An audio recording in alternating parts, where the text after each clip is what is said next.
और बाकी जो इसमें सवार थे ऑफिसर्स जो मौजूद थे या क्रू मेंबर्स थे, उनकी क्या हालत है, फिलहाल इसके बारे में कोई जानकारी नहीं मिल पाई है। आपको बता दें कि कुन्नूर कहां पर है। कुन्नूर तमिलनाडु के नीलगिरी इलाके में पड़ता है। नीलगिरी क्या है?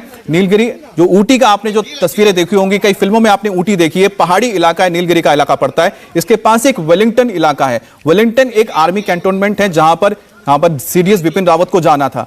पहाड़ी इलाका होने की वजह से कई बार होता है कि यहां पर मौसम बहुत तेजी से बदलता है और पिछले कुछ दिनों से तमिलनाडु, इसके अलावा केरला के आसपास के इलाकों में काफी बारिश हो रही है, मौसम बहुत ही खराब चल रहा है। तो मौसम यहां पर बहुत तेजी से बदलता है, तो ये एक वजह हो सकती है, या फिर कोई टेक्निकल स्नैग होगा जिसकी वजह से हादसा हुआ, इसके लिए इंतजार करना होगा। लेकिन हम बता रहे हैं कि क्या संभावनाएं हो सकती हैं।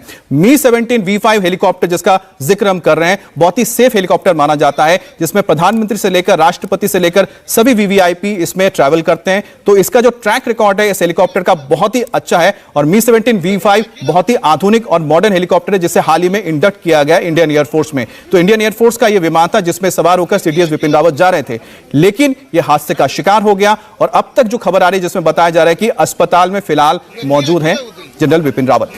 और करीब 45 मिनट पहले न्यूज एजेंसी ने इस क्रैश की खबर दी और उसके बाद मैं देख रहा हूं 16 मिनट पहले इंडियन एयरफोर्स के ट्विटर हैंडल से ये बात बताई गई। एक MI-17 V5 हेलीकॉप्टर के क्रैश होने की खबर दी गई और यह भी इंडियन एयरफोर्स ने बताया कि इसमें सीडीएस जनरल बिपिन रावत भी बोर्ड कर रहे थे, उनका परिवार और उनकी टीम भी इसमें शामिल थी। और ये प्लेन कुन्नूर में, ये हेलीकॉप्टर क्रैश हुआ है तमिलनाडु के कुन्नूर में, जिसमें बिपिन रावत सवार थे और बिपिन रावत जख्मी हुए हैं, उनको चोटें आई हैं, उनको अस्पताल में एडमिट करवाया गया।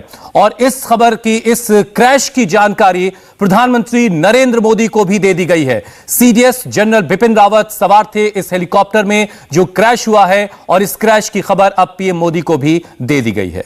तो आपको बता दें, बड़ी खबर यह है कि इस बारे में जानकारी सबसे पहले रक्षा मंत्री के पास गई। रक्षा मंत्री ने जो उसके बाद आर्मी के जो सीनियर ऑफिशियल्स थे, जो सेना के जो सीनियर ऑफिशियल्स थे, उनको इत्तला की और उन्हें बताया गया कि वो वहां पर तुरंत पहुंचे। कहां पर? तमिलनाडु में, जहां पर यह हादसा हुआ है।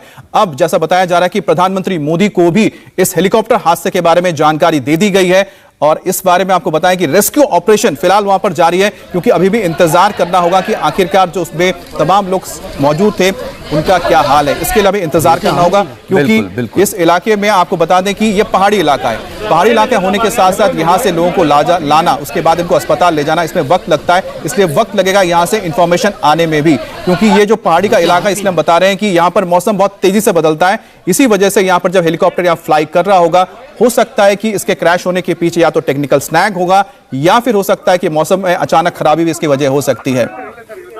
और दूसरी बात आपको बता दें कि इस वक्त जो आप तस्वीरों में देख रहे हैं, सबसे पहले लोकल्स वहां पर पहुंचे, जो वहां पर आम लोग थे वो क्रैश साइट पर पहुंचे, उन्होंने वहां पर रेस्क्यू ऑपरेशन शुरू किया, जिसके बाद वहां पर पुलिस भी पहुंची, उसके बाद वहां पर फायर ब्रिगेड की टीम पहुंची, उसके बाद वहां पर सेना के जवान और सेना के ऑफिसर्स पहुंचे रेस्क्यू ऑपरेशन के लिए और वहां पर जो घायल हुए थे उनको बाहर निकाला गया, वहां पर अस्पताल ले जाया गया। जनरल विपिन रावत भी अस्पताल में उनको ले जाया गया है, ये खबर हमारे पास आ रही है। और इस हेलीकॉप्टर में कौन कौन सवार था वो आपको जरा बता देते हैं। इस हेलीकॉप्टर में सबसे पहले 3 क्रू मेंबर्स थे, जिसमें 2 पायलट होते हैं और इसमें एक इंजीनियर होता है जो मौजूद रहता है।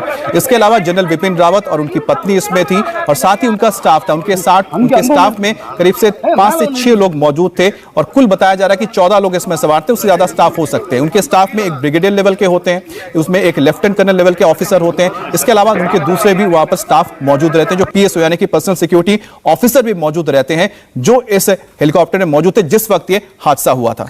और अभी हम इंतजार कर रहे हैं उस आधिकारिक बयान का जो सेना की तरफ से आ सकता है या रक्षा मंत्रालय की तरफ से आ सकता है, जिसमें जनरल बिपिन रावत की तबीयत के बारे में अपडेट दिया जाएगा कि आखिर उनकी तबीयत फिलहाल कैसी है। हम भी उस जानकारी का इंतजार कर रहे हैं। और उससे भी बड़ी चीज ये कि एयर ट्रैफिक कंट्रोल के तरफ से क्या जानकारी शेयर की जाती है कि आखिर ये हादसा कैसे और किन वजहों से हुआ है। आखिरी वक्त में पायलट ने क्या बात की एयर ट्रैफिक कंट्रोल से, उनको क्या बताया कि ऐसी क्या समस्या आ रही है, क्या परेशानी आ रही है, इस तमाम सवालों के जवाब अभी आने बाकी हैं और हम तमाम अपडेट्स जुटाने की आपके लिए कोशिश कर रहे हैं। लेकिन फिलहाल तस्वीरें आपके सामने हैं कुन्नूर तमिलनाडु में भारतीय वायु